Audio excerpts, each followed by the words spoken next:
अगर मार्केट में पैसा बहुत ज्यादा हो जाए तो इन्फ्लेशन बढ़ता है, मतलब महंगाई बढ़ता है।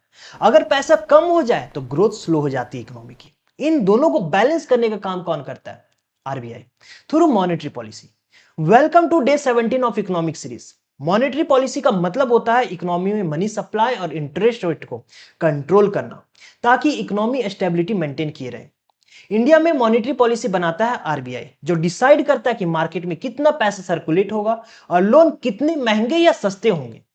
इसका मेन ऑब्जेक्टिव है इन्फ्लेशन को कंट्रोल करना, इकोनॉमिक ग्रोथ को सपोर्ट करना और फाइनेंशियल स्टेबिलिटी को मेंटेन करना।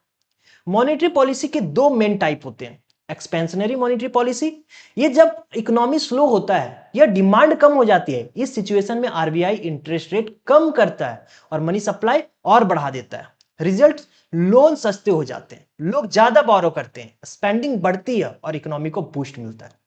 दूसरा है कॉन्ट्रैक्शनरी मॉनेटरी पॉलिसी। जब इन्फ्लेशन ज्यादा हो जाता है, इस केस में आरबीआई इंटरेस्ट बढ़ाता है और मनी सप्लाई कंट्रोल करता है। रिजल्ट, लोन महंगे हो जाते हैं, डिमांड कम हो जाती है और प्राइस ग्रेजुअली कंट्रोल में आते हैं।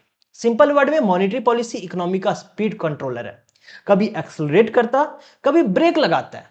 तो जब भी न्यूज में सुनो कि आरबीआई इंटरेस्ट रेट चेंज कर रहा है, तो समझ लो मॉनेटरी पॉलिसी के थ्रू इकोनॉमी को बैलेंस करने की कोशिश की जा रही है।